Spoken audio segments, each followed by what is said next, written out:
चंद्रशेखर आजाद रावण अगर चुनाव लड़ते हैं तो किसको नुकसान होगा इससे? बहुजन समाज का आज़ादी से अभी तक सबसे बड़ा गद्दार अगर कहा जाए तो अब चंद्रशेखर आजाद देख लीजिए, कल मुजफ्फरपुर में उनको भगा दिया। नमस्कार, मैं रंजीत कुमार। आज हमारे साथ मनीष पासवान जी हैं। ये भीम आर्मी के पूर्व प्रवक्ता रह चुके हैं। आज इनसे हम जानना चाहेंगे कि आखिर बिहार में दलित पॉलिटिक्स के रूप में भीम आर्मी किस तरह विकल्प बन रही है। देखिए, भीम आर्मी विकल्प बन रही है, ये कुछ अटपटा सा सवाल है। अब देखेंगे, बिहार में अभी चुनाव है और भीम आर्मी जिस प्रकार से संगठन चल रही थी, सामाजिक रूप से कार्य कर रही थी तो ठीक था, लेकिन पार्टी बना के और ये बहुजन समाज के पार्टी को कमज़ोर करने का काम कर रही है।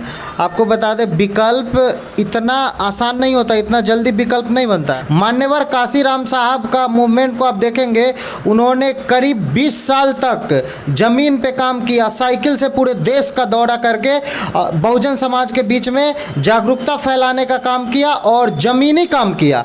उन्होंने कोई भी काम ऐसा नहीं किया जो दिखावे का काम हो, और वो विचारधारा की जो लड़ाई है वो लड़ने का काम किया। चंद्रशेखर आज़ाद जी क्या कर रहे हैं आप भी देख रहे हैं। जाना है, बस लोगों को दिखाना है, डीम डाम दिखाना है। ये सब हमारे समाज में नया विकल्प नहीं बन जाए, इसलिए चंद्रशेखर आज़ाद जैसे लोगों को आरएसएस बीजेपी फंडिंग करके खड़ा कर रही है। 200 करोड़, ऐसा सुनने में आ रहा है कि 200 करोड़ से ऊपर पैसा देने का काम कर रही है इस बार बिहार चुनाव में बीजेपी आरएसएस। वो ये चाह रही है कि बिहार में किसी भी प्रकार से हम बीजेपी की सरकार बनल। आप बताइए कि बिहार में चंद्रशेखर आजाद रावण अगर चुनाव लड़ते हैं तो किसको नुकसान होगा इससे? बिहार के अंदर वो क्या मनुवादी लोग उनको वोट देंगे? क्या मनुवादी समाज के लोग उनको वोट देंगे? वो किसका वोट काटेंगे? दलित बहुजन समाज का वोट काटेंगे, मुस्लिम कम्युनिटी का वोट काटेंगे और हमारे समाज को, हमारे मूवमेंट को कमजोर करने का काम कर रहे हैं। सर, एक बात बताइए हमको कि चंद्रशेखर जी जब समाज में बिहार में शोषण हो रहा है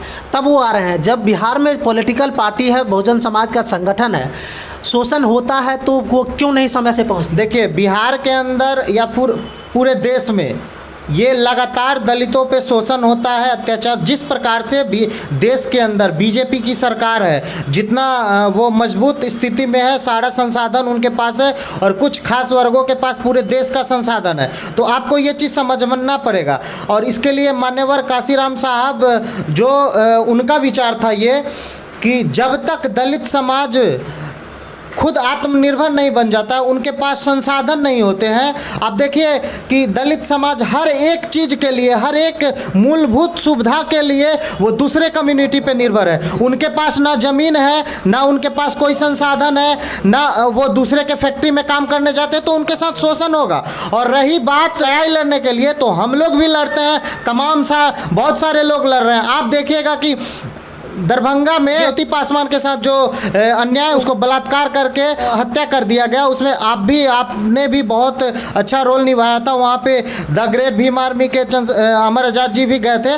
तो ऐसा नहीं है कि देखिए, कोई भी चीज़ होता है तो प्रतिकार करने के लिए बहुत सारे लोग हैं, लेकिन जो विकल्प खड़ा करना, ये केवल जाके दिखाना, वहाँ जाके क्या किया चंद्रशेखर आजाद जी? अब बताइए क्या किए हैं दरभंगा में जाके, और उसका आउटपुट आप ही हमें बताइए। आप हमको बताइए, आप अमर आज़ाद का कहीं ये तो नहीं है कि आप अमर आज़ाद के करीबी हैं और चंद्रशेखर का भी? देखिए, सब करीबी है। चंद्रशेखर आजाद जी से भी मेरा व्यक्तिगत कोई लड़ाई नहीं है, ठीक है। अगर ऐसी कोई बात नहीं, हम लोग चंद्रशेखर आजाद जी को पूरा एक बहुजन समाज का एक उभरता हुआ चेहरा के रूप में देख रहे थे। वो जब जेल में थे तो हम लोग सड़क से लेके दिल्ली तक लगातार कार्य कर रहे थे। जिग्नेश मेवानी जी राष्ट्रीय अध्यक्ष राष्ट्रीय दलित अधिकार मंच के, उन्होंने पार्लियामेंट स्ट्रीट पे प्रोग्राम किया था, 10,000 से ऊपर लोग आए थे। और उसके बाद चंद्रशेखर आजाद जी, मतलब ऐसा लग रहा है कि बहुत सारे बहुजन समाज के नेता हैं, जिग्नेश मेवानी और तमाम सारे नेता हैं, लेकिन सभी से ये कट के रहते हैं। इसका क्या रीजन है?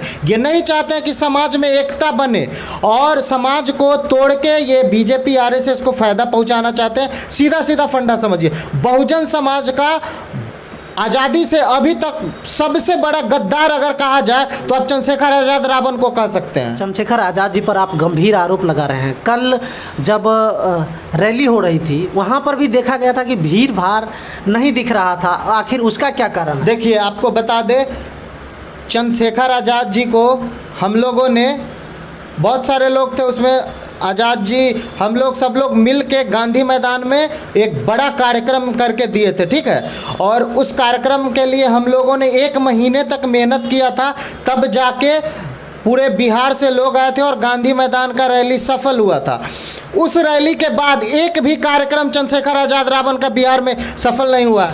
जहाँ भी चंद्रशेखर आज़ाद रावण जा रहे हैं, अब देख लीजिए, पहला दिन सासाराम आया है, सासाराम में आपको एक भी कार्यक्रम का फोटो दिखाई नहीं देगा, कोई वीडियो फुटेज दिखाई नहीं देगा। रोड पे चल के जो रोड पे लोग जा रहे थे, जो यात्री जा रहे थे, उनका भीड़ दिखा के वो अपने आप को ये कह रहे हैं कि हमारे पीछे लोग हैं। दूसरा, भागलपुर में कार्यक्रम आयोजित था, भागलपुर में वहाँ पे बिल्कुल लोग नहीं आ रहे थे, वहाँ पे कोई उनके साथ नहीं था। सारे लोग समझ चुके हैं कि ये समाज को और बिहार में बहुजन समाज को तोड़ने के लिए और बीजेपी को फायदा पहुंचाने के लिए है, इसलिए भागलपुर के लोगों ने इनको इग्नोर करने का काम किया, इसलिए वो भागलपुर का प्रोग्राम कैंसिल कर दिए। उसके बाद आड़ा में चले गए, बलात्कार हुई थी, वो काफ़ी दुखद घटना थी, तो वहाँ पे वो गए, तो वहाँ पे बहुत सारे मनोज मंजिल आड़ा के बहुत ही प्रभावशाली नेता हैं, उनके नेतृत्व में भीड़ थी, उसमें जाके ये फोटो खिंचवाने का काम किए हैं। और मुजफ्फरपुर का आप कांड देख लीजिए, कल मुजफ्फरपुर में उनको भगा दिया, उनसे सवाल कर रहा था मुजफ्फरपुर के लोग। देखिए, बिहार लोकतंत्र की भूमि रही है, बिहार ऐसा राज्य रहा है कि जो लोग अच्छे होते हैं, पूरे देश से कहीं के भी लोग रहें, अगर वो सही दिशा में समाज हित में अगर काम करेंगे तो उनको बिहार के लोग आगे बढ़ाने का काम करते हैं। पार्लियामेंट भी बिहार से लोग भेजते हैं, जैसे एग्जाम्पल बता दे रहे हैं, कर्नाटक से जॉर्ज फर्नांडिस जी बिहार आके समाजवादी नेता थे, बहुत ही कद्दावर, उन्होंने बिहार में आके चुनाव लड़ा और आजीवन बिहार में रह के अपना जीवन गुजारा। दूसरा, शरद यादव जी, उनका बिहार से कोई सरोकार नहीं था छात्र जीवन में, लेकिन उन्होंने देखा कि बिहार क्रांति की भूमि है और वो आए बिहार और बिहार के लोगों ने उनका साथ दिया। तो देखिए, जो लोग सही दिशा में काम करेंगे उनको बिल्कुल बिहार के लोग सम्मान देंगे, और जो दलाली करेंगे, जो बीजेपी आरएसएस का दलाली करेंगे, तो ये महात्मा बुद्धा की धरती है, इस धरती से कभी भी किसी दलाल को हम जैसे लोग सपोर्ट नहीं करेंगे और अंततः उसे यहाँ से भगा के चुनाव आते ही मुस्लिमों को एएसपी का अध्यक्ष बना दिए हैं।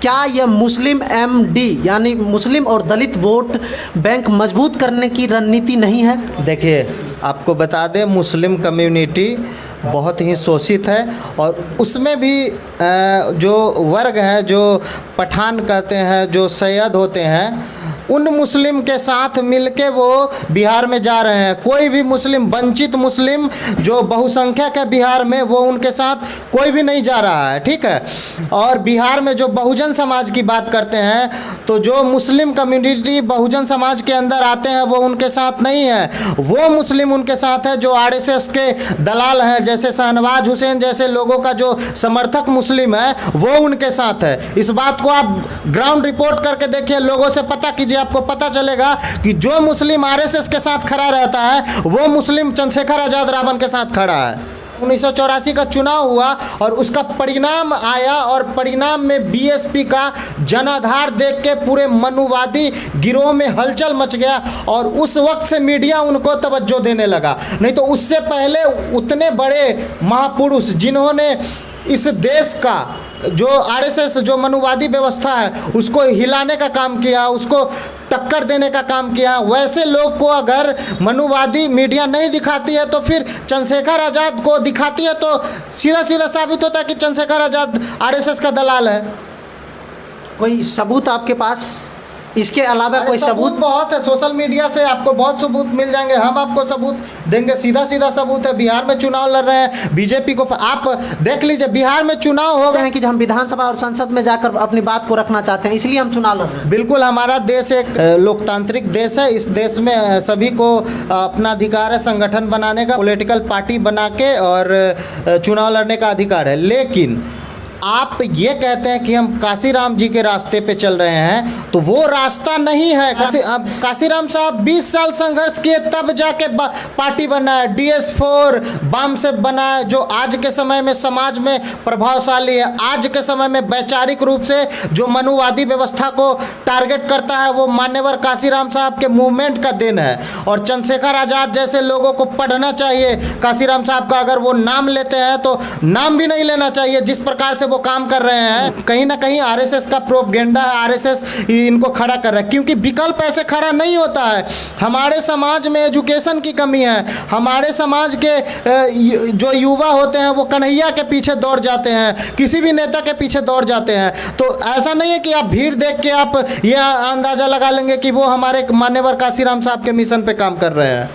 हमारे साथ ये भीम आर्मी के पहले प्रदेश प्रवक्ता थे, लेकिन भीम आर्मी में आंतरिक एक तरह से देखिए, आंतरिक वैसा कुछ नहीं है। बिहार में आप देखेंगे तो आप क्या चाहते हैं कि भीम आर्मी बिहार आए? नहीं, बिहार में पूरा टूटा हुआ है समाज को। सर नहीं, हम वो नहीं पूछ रहे हैं, हम ये पूछना चाह रहे हैं कि आप ये चाहते हैं कि बिहार में भीम आर्मी नहीं आए?